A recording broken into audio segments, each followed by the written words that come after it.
Oh, it's so magical. What is up, YouTube? Today we are talking about an underrated 70s instrument, and I can guarantee you've probably heard this sound and potentially don't know about it. Let's learn about the Arp Solina. I'm pointing to this as if it's an Arp Solina. This is the controller. It's not an Arp Solina, but I have the plugin, which does a pretty good job.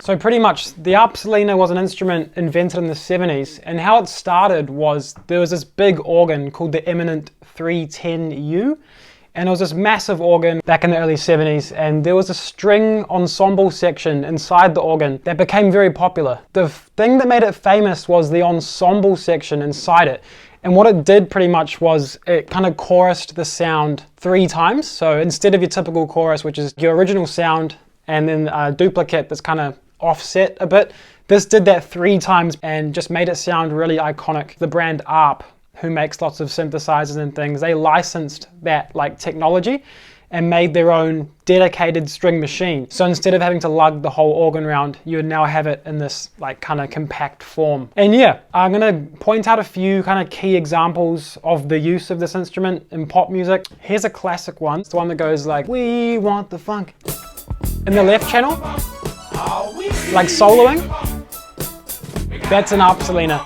And another classic example, which you've definitely heard. This one doesn't play as much of a crucial role, but I think it adds like a huge amount to the song. And pretty much in the intro of Staying Alive, you can hear the Arp Solina kind of rising up, then it kind of shoots across. So it's coming up.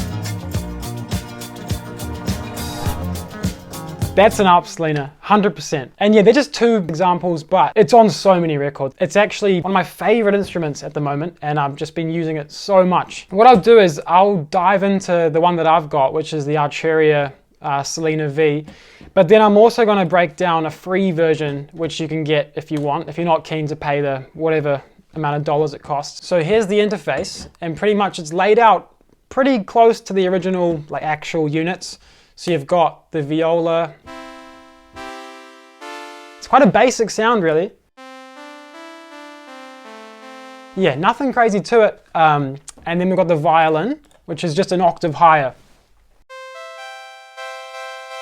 Then we've got the trumpet, which I believe is pretty similar to the first 2 sounds, but it's just got a bit more kind of honkiness in the mid-range. A bit more nasally, which is kind of cool. I don't use that one too much. The next sound, horn, is really cool. It's almost like the viola sound, but a bit more filtered down, you know, like the top end's being kind of sucked out a bit. Yeah, so there's the sounds. Oh, and there's also this one called Humana, or Humana. I don't use this one much. It wasn't actually on the original units, but I think it's just like a kind of chorusy thing. Yeah, I think Arturia added it as like an extra little bonus feature, but I don't really use that one a whole lot. But here's where the magic happens. So if we take that basic viola sound we had before, and we chuck on the ensemble, there we go, that's the sound. So that was the triple chorus I was talking about. It's a lot more swirly, but it's not like too much all over the place. And then if we engage the violin on top of that, we're gonna get both octaves, and they're both being chorused. You see? And that's the sound.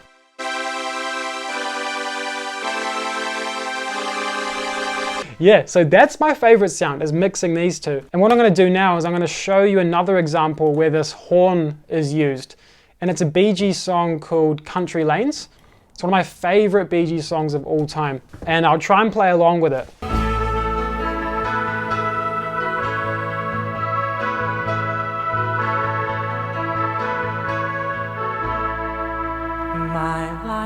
Isn't that so like whimsical, you know?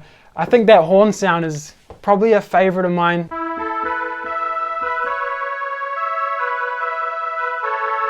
The Bee Gees just loved the synthesizer. And yeah, I've actually used that exact horn sound in one of my own original songs, which is going to be coming out soon. And yeah, you're hearing it here for the first time. Yeah, this is the song that you would have seen me make in this video. After the first chorus, I use that exact same horn patch.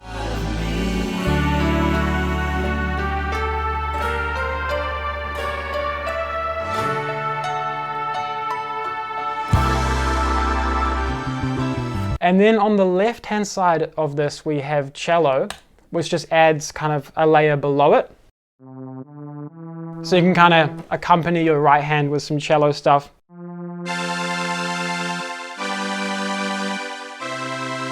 And then we've also got a contrabass, which is even lower. And that's where you get all your subs, you know? And you've got independent volume controls, so if I want to have the bass a bit louder, I can turn it up.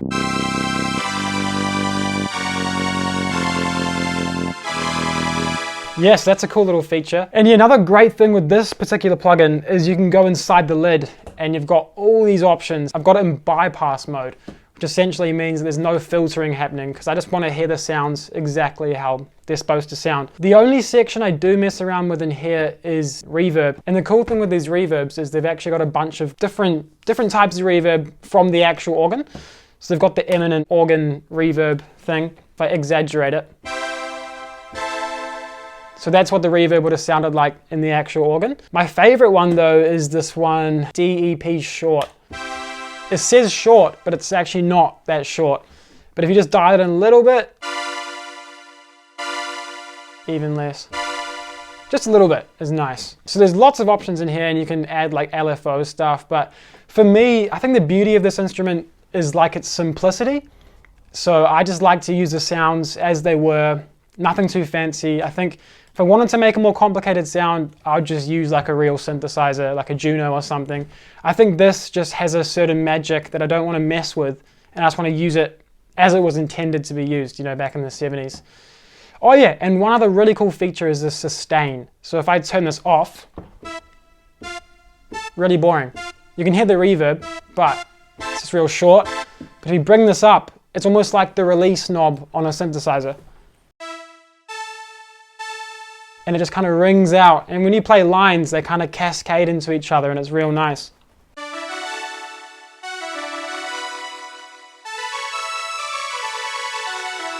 Yeah, so that's a cool little feature there. Beautiful instrument, this one. It's had a huge impact on me as a songwriter, just this instrument, just the emotions it kind of brings up. It's just so nostalgic for me. As I said before, I'm going to show you a free alternative to the Arturia one, if you want to get that sound. So this one here is called Oxid by Full Bucket, and pretty much has not all the same instruments. So you've got viola, cello, and violin, but the only annoying thing is that the ensemble is permanently turned on, so if for some reason you did want to turn it off, you can't. See, it sounds a bit different. I don't know, it's not quite the same, but then if we mix in the violin as well, I don't know, to me it sounds a bit too kind of organ-like. You know, it doesn't have the same kind of quality, but if you do just want the general kind of Solina sound, this is a great way to do it. And you've also got a synth section as well. And what you can also do is you can mess around with the attack, decay, and release. So a slow attack. And this is essentially like the sustain knob on the actual Solina if you change the release. So this sounds pretty close to the one I was doing before.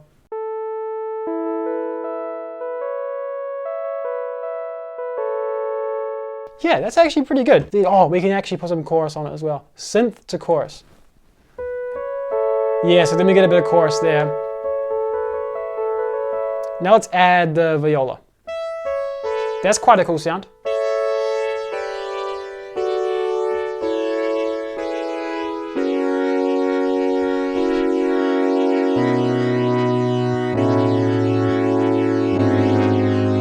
Yeah, I actually quite like that.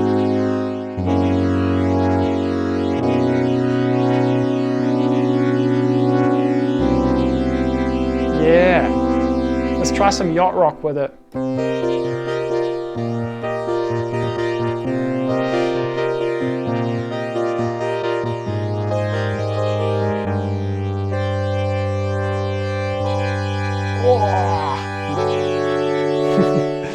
It can yacht rock. But anyway, yeah, pretty short video today. I just wanted to kind of share my love for this instrument with you guys. And I know that lots of you watching are fans of 70s music, so if you didn't know about this instrument, I'm happy to have enlightened you about it.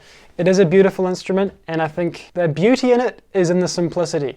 As I was saying before, like, don't be messing around with these LFOs. Like, just take the sound and make music with it, you know. That's what it was made for in the 70s. I hope you learned something new today. I'm back to weekly uploads now after a bit of a break. I've found some more inspiration finally. I think the last few months I've been really working on this album I'm making, organizing all the stuff behind the scenes, but I'm happy to say that my first single will be out in a few weeks, and I'll let you know more about that in the near future. Yeah, so it's one of the songs you've seen me make. It's called Only Sophie, and it's this video here. But that song has been fully recorded properly in a studio, and it is coming out with a video as well, which I directed and had my friend film.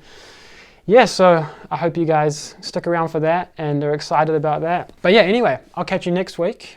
Actually, no, I'll catch you on the lanes.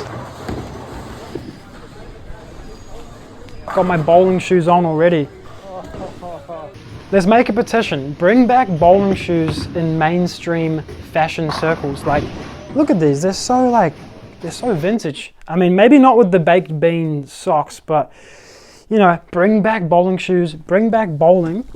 Why is bowling not popular anymore? I don't know. But I love 10-pin bowling, and I'll catch you on the lanes.